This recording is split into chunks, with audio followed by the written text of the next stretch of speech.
mengatakan, riwayat yang mengatakan Nabi Syuaib, ada yang mengatakan ini riwayat yang dilakukan oleh para ulama tasawuf. Kisahnya adalah ketika itu, saudara, dia begitu akrab dengan malakul maut, malaikat pencabut nyawa. Saking akrabnya dia berpesan, wahai malakul maut, nanti kalau saya meninggal dunia, kabar-kabari dulu sebelumnya. Malakul maut, oke? Ya, kata malaikat maut, oke, ntar saya kabar-kabari. Beberapa tahun dia nggak datang kemudian. Di malakul maut datang kepadanya, wahai sahabatku, ditanya malaikat maut, wahai sahabatku, apakah kedatangan engkau ke sini untuk memberitahukan tentang kematian saya? Oh tidak. Terus saya datang ke sini untuk mencabut nyawa engkau. Loh, bukankah dahulu kita pernah sepakat bahwa ketika saya dipanggil sebelum engkau cabut nyawa saya, engkau bakal beritahukan saya? Apa kata malakul maut? Sudah saya utus beberapa tanda. Apa? Dulu mata kamu terang, sekarang redup untuk melihat. Dulu tenaga kamu kuat, sekarang rada berkurang. Itu utusan saya. Dulu rambut kamu hitam semua, sekarang campur sudah. Itu juga tanda dari saya. Itu udah SMS dari malaikat sudah. Makanya saya kalau ingin ngaca ribet juga ini. SMS sudah datang aja gitu. Iya. Rambut udah mulai rontok. Tapi bukan sikut kan? Sarwa. Artinya apa saudara? Bahwa mati itu andai bisa diberitahu secara pasti, Allah, surga penuh. Inna lillahi wa inna ilaihi raji'un. Insya Allah akan meninggal dunia. Kalau pengumuman di masjid musola begitu, siapa yang meninggal? Kita dengerin gitu. Kita yang meninggal, kita suka dengerin. Siapa yang meninggal? Ini insya Allah akan meninggal dunia. Misalnya si Anu bin Anu, wah, bubuk sudah. Pasti kan? Udah nggak punya baju koko, dia ke pasar beli. Ya, masya Allah sudah. Dia hidupkan sunah-sunahnya, siwak dia beli, minyak wangi dia beli, sorban dia beli. Ya pokoknya belum waktunya sholat dia udah ada di musola. Sebab apa? Tadi kabar insya Allah akan meninggal itu sudah. Kalau saja demikian, masya Allah, indah rasanya hidup. Enak kita udah ada yang ngasih tahu mati. Tapi ternyata mati itu sirrun, rahasia. Supaya apa? Supaya seru. Tadi ada banyak pinang nggak sih? Ada ke depan. Loh. Kita prosesnya nggak tahu sudah. Siapa yang bisa mengambil tuh hadiah? Nggak tahu. Ya. Andai kita sudah tahu yang bisa ngambil hadiah si A misalnya, sudah ketahuan yang ngambil si A, ngapain ditonton? Memang udah pasti. Ya, nggak seru. Makanya rahasia siapa nih yang ngambil hadiah itu. Itulah yang jadi seru kehidupan kita. Ya hadirin yang rahmati Allah subhanahu wa ta'ala, kematian pun demikian Allah ciptakan. Liyabluwakum ayyukum ahsanu amala. Diuji dengan hidup dan mati kita itu siapa di antara kita yang ahsanu amala, paling bagus amal perbuatannya. Di mana amal perbuatan yang bagus? Berangkat dari atasnya, ya, kepalanya, isi kepalanya dia berpikir positif atau sering negatif. Amal baik nih, amal soleh. Orang yang berpikir positif, dia berpikir tentang sesuatu bagaimana dia mencari ilmu, diisi dia otaknya, ya, dengan ilmu agama. Supaya apa? Lebih berkualitas dia ibadah. Matanya diisi dengan kebaikan, telinganya diisi dengan pendengaran yang baik, suara-suara baik. Tenggorokannya, ya, mulutnya dimasukkan sesuatu yang halal dan thayyibah. Tenggorokannya untuk dilewati, itu dilewati dengan perkara-perkara yang baik. sampai ke surur di dadanya dia isi dengan hal yang baik, sampai menginap di perutnya ini pun adalah sesuatu yang baik, keluarnya pun adalah keluar sesuatu yang kira-kira sisa dari ketidakbaikannya. Maka insya Allah hadirin rahmatullah subhanahu wa ta'ala, seluruh anggota tubuh kita, zahiriyah dan batiniyah kita diisi dengan amal saleh, maka Allah subhanahu wa ta'ala akan jadikan diri kita ini min ahlil jannah. Ya, min ahlil jannah. Oleh karenanya saudara, kita minta sama Allah taubatan qoblat maut wa rahmatan indal maut. Kita juga minta sama Allah supaya rahmah, dikasih sayang oleh Allah ketika apa? Indal maut, ketika mati nyampe. Nabi SAW Israel sampai izin, ya Rasul, boleh saya cabut ini hadir. Dicabut pelan, dicabutnya Masya Allah pelan. Karena apa? Orang baik. Para ulama, kita sering kali dengar ulama kadang-kadang malam dia taklim, kemudian subuhnya dia taklim, tiba-tiba selesai taklim dia meninggal dunia. Konon kabarnya salah satu imam di Madinah meninggal dunia dalam keadaan sujud. Ya, ini karena memang mereka memilih waktu-waktu yang mereka tahu, mereka yakin akan dekat kematiannya, kemudian mereka melakukan perkara-perkara yang baik. Jangan sampai dia meninggal dunia dalam keadaan tidak baik. Na'udzubillah. Wa rahmatan indal maut. Diambil oleh Allah dengan cara yang baik. Israel sampai pun dengan cara yang baik.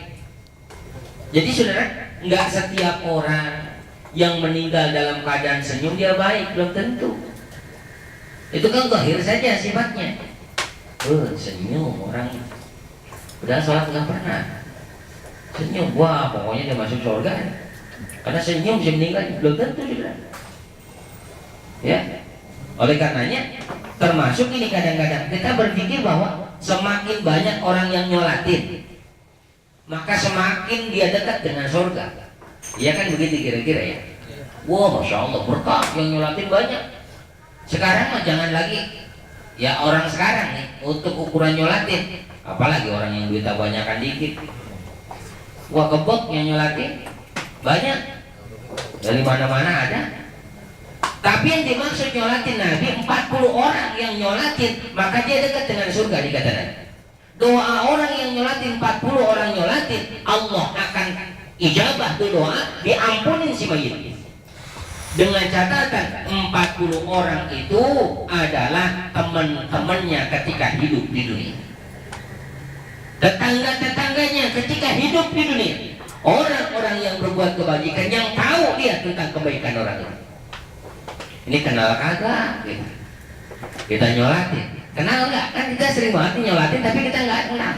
Sekilas pandang saja kenal aja, sekilas saja. Nah ini orang-orang ini, nih kawan-kawan kita, ya. Ini yang ketika ditanyakan oleh imam, isyhadu inna hadzal mayit min ahlil khair. Khair yang diterima adalah khair kawan-kawannya, bukan khair orang yang dari luar jauh itu yang nggak kenal. Bagaimana mungkin seseorang menilai sesuatu sementara dia nggak bisa melihat?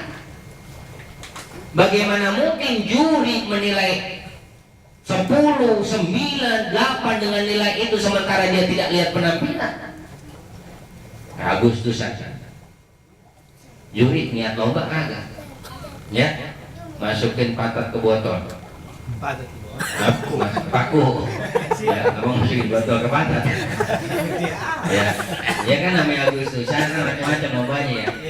Ada lomba makan kaleng kerupuk. Lomba makan kaleng kerupuk dan sebagainya. Nah ini bagaimana mungkin kalau jurinya nggak lihat bisa nilai? Nggak mungkin. Maka dilihat, baru ketahuan siapa yang menang. Nah ini sudah, itu barulah dianggap dia saksinya, kesaksiannya dianggap sebab dia menyaksikan.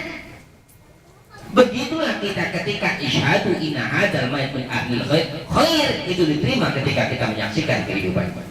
Ulama ketika disolatkan, subhanallah, tanpa undangan mereka hadir, cukup dengar mereka hadir. Belum lagi yang sholat gaib, masya Allah di mana-mana.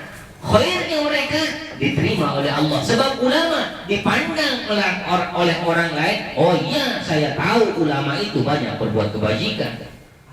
Sementara kita, saudara, siapa yang kenal kita? Ya, yang kenal kita paling orang-orang ya nggak terlalu banyak. Dan ternyata dari 100 orang yang kenal kita, 80 kenal kita orang yang buruk diri kita. Kenal sama si A, kenal. Tukang mabuk itu saya tahu.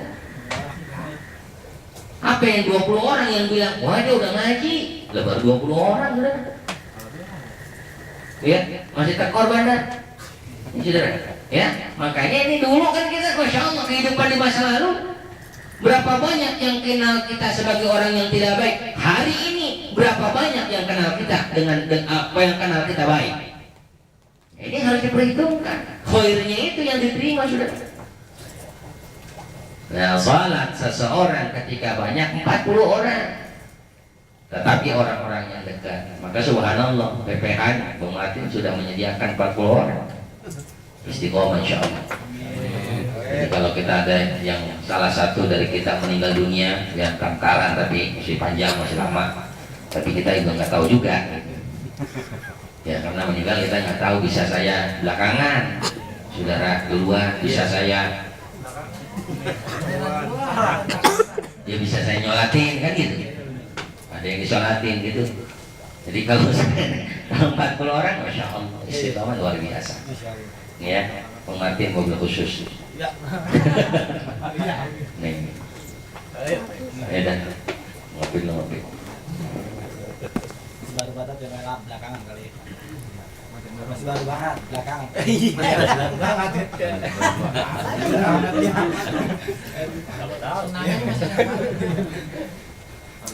Ayo, Itu kan kemauan sih itu, Pak.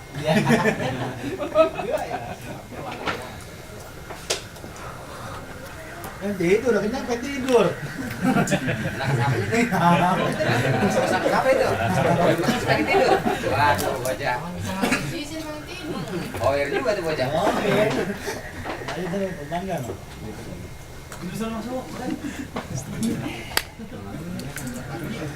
Apa kata Allah? Qul innal mauta alladzi tafirruna minhu fa innahu mulaqikum. Thumma turadduna ila 'alimil ghaibi wasyahadah fayunabbiukum bima kuntum ta'malun. Katakanlah innal mauta alladzi tafirruna minhu. Sesungguhnya kematian yang kalian lari daripadanya, fa innahu mulaqikum. Kematian itu pasti menemukan kalian dimanapun kalian berada. Kemudian fayunabbiukum bima kuntum ta'malun, dan semua akan dikembalikan sesuai dengan apa yang pernah kita lakukan, Saudara. Orang tua dulu sering bilang, mati itu bagaimana hidup. Ya. Jadi mati itu bagaimana hidup. Hidup kita benar, matinya benar. Hidupnya nggak benar, matinya nggak benar. Ya hadirlah subhanahu wa ta'ala. Apalagi kita disuguhkan dengan kejadian-kejadian yang ironis. Entah ini, entah itu, entah bau ini, entah bau itu. Kadang-kadang kan kenapa? Nah ini persoalan juga kadang-kadang, kenapa mayit ini disegerakan untuk dimakamkan? Karena khawatir ada fitnah. Ya, makanya kan suka ditebar kopi, ya. Takut-takut ada fitnah. Apa fitnahnya? Bau banget ya mayat. Nah ini nggak nyaman, sudah. Bau banget mayatnya. Makanya juga sunnah, kenapa yang memandikan itu bukan ambil seharusnya anaknya, supaya nggak ada fitnah. Kemarin gua nyolatin, gede banget ya kakinya. Sudah. Ya kalau malah nggak, ini kan kadang-kadang diceritakan ke orang lain jadi fitnah. Tidak boleh menceritakan aib mayit. Nah, sisa hadirlah subhanahu wa ta'ala. Ketika seseorang meninggal dunia, dia kembalikan dalam keadaan asli. Dia dikembalikan dalam keadaan aslinya. Baik hidupnya, baik matinya. Tidak baik hidupnya, tidak baik dia matinya. Salat dia ketika hidup istiqamah dengan salatnya. Subhanallah. Salat itu kan orang-orang yang khusyuk, maka ketika meninggal dengan ketenangan. Ya ayyatuhan nafsul mutmainnah, irji'i ila rabbika radiyatan mardiyah. fadkhuli fi ibadi wadkhuli jannati. Jiwa yang tenang yang dipanggil oleh Allah, fadkhuli fi ibadi, masuklah dalam golongan hamba-hambaku, wadkhuli jannati, masuklah ke dalam surga. Ini kata Allah. Bagi orang-orang yang kehidupannya senantiasa khusyuk di dalam sholatnya, meninggal dia dengan jiwa yang tenang, maka Allah panggil jiwa yang tenang dalam surganya Allah. Beda dengan orang yang ketika hidupnya penuh dengan beban, meninggal dunia jauh dari ibadah, meninggal dunia jauh dekat dengan Allah, meninggal dunia jauh dengan orang-orang yang saleh, maka ketika meninggal dunia, Masya Allah, na'udzubillahi min dzalik, dia merasa kekhawatiran bertentangan dengan orang yang tenang tadi. Harta bukan nggak boleh cari, kok. Harta yang kita cari adalah alat untuk ibadah. Orang yang olahraga untuk sehat, bukan nggak boleh dia cari sehat, dia cari sehat untuk ibadah. Orang makan untuk ibadah, orang nyediain ini untuk ibadah. Apapun yang apapun yang kita usahakan ketika hidup di dunia ini, semuanya adalah untuk ibadah yang nanti menjadi bekal untuk menghadap kepada Allah Subhanahu wa Ta'ala. Apa kata Allah? Bekal yang paling baik itu tazawwadu fa inna khairaz zad at-taqwa. Berbekallah kalian, perbekalan yang paling baik adalah takwa kita kepada Allah Subhanahu wa Ta'ala. Lagi-lagi takwa. Makanya di khutbah Jumat itu bagian dari rukun. Khatib ini harus menyampaikan perintah takwa. Ittaqillah, ya, ittaqullah, bertakwalah kalian kepada Allah. Jangan sampai ini kita malah di tiap Jumat diingetin supaya takwa. Jangan sampai hilang takwa kita. Tiap Jumat diingetin. Saya nggak dengar, tidur. Sudah, ya. Saya nggak dengar itu kesan itu kalau kita tidur, belum nyampe kok. Baru nyampe banget kita kadang-kadang udah tidur. Ya. Hadirin yang dirahmati Allah Subhanahu wa Ta'ala. Makanya nih, awas, kalau Jumat itu bicara pekerjaan, kurang-kurangin dikit. Kalau kita jalan-jalan ke Cina, tahu Cina ya? Mana ya? Rata-rata Jumat pagi mereka tutup. Cina yang benar-benar mengikuti ajarannya itu Jumat pagi mereka tutup. Wallahu a'lam alasannya apa. Cuman menurut Feng Shui, ya, itu lebih mendekatkan rezeki, gitu. Apa kata Allah? Ya ayyuhalladzina amanu idza nudiya lis-sholati min yaumil jum'ah. Hai orang-orang yang beriman, apabila telah dipanggil engkau untuk melakukan sholat Jumat, fas'au ila dzikrillah, maka bersegeralah untuk mengingat Allah. Wadarul bai', dan tinggalkanlah jual beli. Dzalikum khairul lakum in kuntum ta'lamun. Itu adalah lebih baik daripada kalian, itu lebih baik untuk kalian kalau kalian mengetahuinya. Ini kata Allah. Maka dalam kajian fikih, orang yang transaksi pada sholat adzan Jumat haram hukumnya. Ya, kalau transaksi ketika adzan Jumat maka haram hukumnya, dianggap batal nih transaksi dagangannya itu. Ini hadirin rahmati Allah Subhanahu wa Ta'ala, karena memang penting. Apa kata Nabi juga? Al-jum'ah ila jum'ah, as-salawatul khams, al-jum'ah ila jum'ah kafaratul lima bainahunna idza jatunibatil kaba'ir. Salat yang 5 waktu, kemudian antara Jumat satu dengan Jumat yang lain, ini mampu menghapus dosa-dosa kita. Makanya penting sebelum Jumat, supaya, maksudnya apa? Sebelum Jumat ini jangan terlalu bekerja keras, supaya nggak terlalu ngantuk ketika waktunya khutbah disampaikan. Ini kan karena kita ngoyo kerja, akhirnya pas khatib nanjak baru banget nanjak. Alhamdulillah, alhamdulillah. Ya, alhamdulillah. Sudah disuruh khusyuk, dia udah khusyuk banget. Saat ditanya, wah saya nggak tahu dah, saking khusyuknya dekatnya saya sama Allah. Saudara. Ini na'udzubillahi min dzalik, ya. Nah, oleh karenanya hadirin Subhanahu wa Ta'ala, orang yang ketika dipanggil oleh Allah rahmatan indal maut, dia dikasih sayang oleh Allah, Masya Allah. Berapa banyak orang yang menghadapi syakaratul maut, Saya seringkali berhadapan dengan orang-orang yang syakaratul maut. Ya, mereka merasa kejam, mereka merasa tidak sadarkan diri. Terakhir yang menurut saya